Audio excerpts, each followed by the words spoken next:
knells. Everybody's talking about the death knell sounding for the Mini over and over again, but emissions laws and safety laws keep on creeping up on it. And Rover just seem to be keeping it ahead of the game. They've done it again.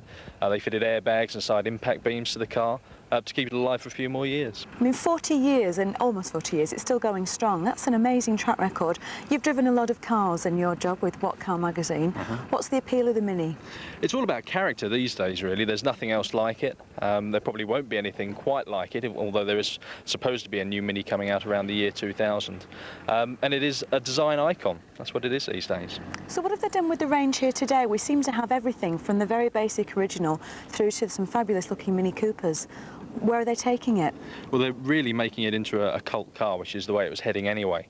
So now what you've got is just two cars, two platforms on which you can base your ideas and personalise it to your own taste. So you've got either the Cooper, which we're standing with here, or the basic 1.3 car, and you can specify all sorts of options: leather seats, and various stripes and decals down the side, and alloy wheels and sports kits. So you can really personalise your Mini these days. Well, let's see how it's evolved over the last 40 years. Why don't we take one for a drive and see how it compares on the road with the 90s?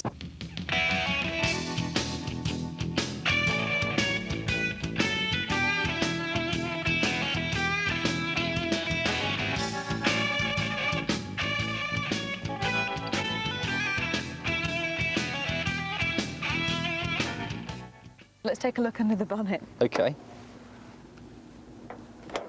There we go. Wow. It really is nothing short of amazing, the fact that Rover can actually fit so much in there. What they've done to the 97 model year Mini is to move the radiator to the front. It used to be around at the side slightly. They've also fitted a new engine management system, which helps it meet the latest EU emissions regulations, which come into force on the 1st of January.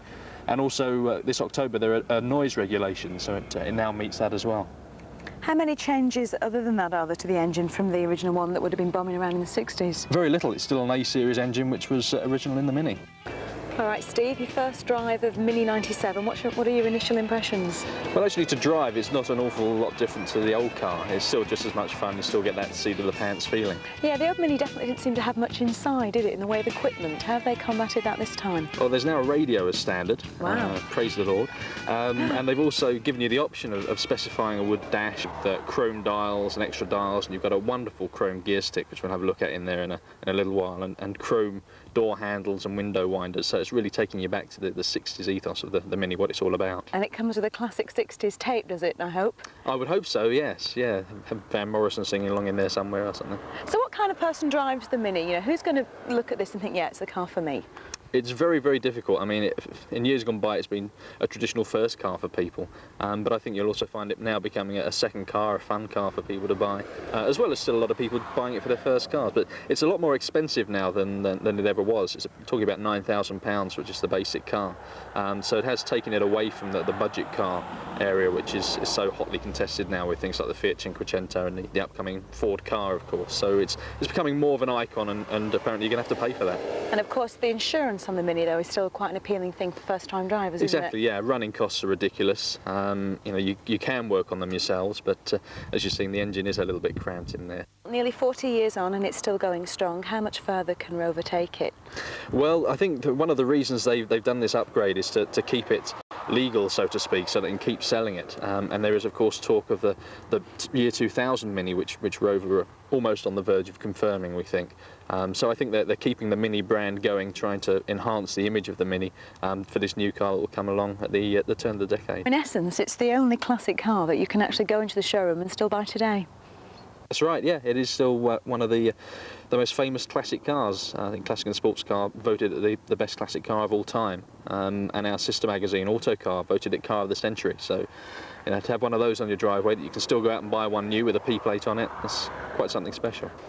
With me now is Fred Coulter, who's Managing Director of the British Motor Industry Heritage Group, and if that's not a mouthful, I don't know what is. OK, Fred, this is your present title, but I believe you were involved not that many years ago with the initial design on the Mini. You're being very kind. 38 years ago. OK, well, you're wearing well. Like the Mini, you see. Thank you. Thank you very much indeed.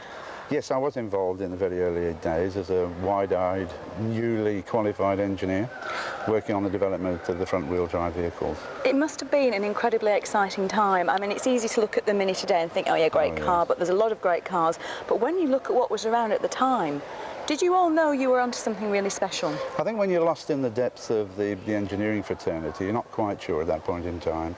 Yes, of course, it was something very special. It was brand new, it was innovative, full of all the pains that the innovative engineer brings with him. What kind of problems did you encounter? Oh, grief, how long have we got? Briefly. Oh, everything from... What was the one? What was the nemesis? Imagine moving from conventional motor cars into a situation where everything all of a sudden is under the bonnet. So we have a gearbox that's under the engine, the front wheels are driven by that same engine, it's swung round through 90 degrees, so it's now no longer north-south as an engine, it's east to west. It brought lots of problems with it, but as an engineer, that's what you enjoy. We're here at the Heritage Motor Centre to take a look at the Mini 97, and I must say, Patrick, Mini 97 that we've seen outside, this could have been one of them, and I believe this is a very special Mini. Absolutely, that's right. This is Mini number 1. This was built in 1959 on August the 28th. As you can see, we haven't changed the style very much. In all honesty, it's very difficult to change it without spoiling it, and we didn't want to change something that we consider to be absolutely perfect. And an awful lot of people, an awful lot of drivers seem to think that as well. Yes, very much so, very much so. What kind of person drives a Mini? Who are you aiming at in the 90s? The sort of person who drives a Mini is looking for something that's very different, who isn't looking for a run-of-the-mill small car.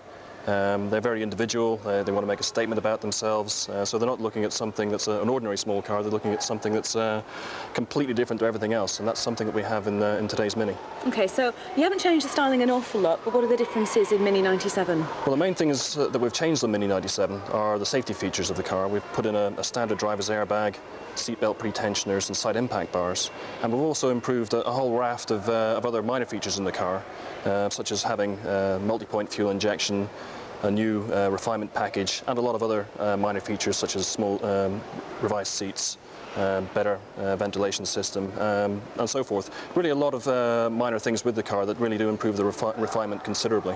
What about the Japanese market? I know the Mini is very popular over there, and looking at the size of it you can understand why. Well, the sales in Japan support the Mini quite considerably. They account for something like 30 or 40% of Mini sales at the moment. So again, the sort of level of enthusiasm and the level of sales of Mini is very important to us. Dennis Chick, you're Director of Communications here at Rover. So how does Mini fit into the Rover strategy? Fits in perfectly. BMW Group now owns Rover Group, as you know, and in buying Rover, BMW bought into basically Rover cars, the MG mark, the new sports car, and Land Rover. But we also have Mini, which has become established as a brand in its own right over the years. And that's the way we'll see Mini now going into the future, as a brand within the Rover Cars organisation.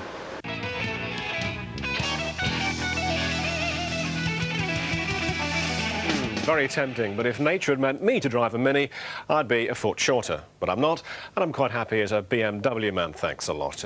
More legroom, you know. Later on in the programme, a weekly feature where we'll discover what people from all walks of life drive and why.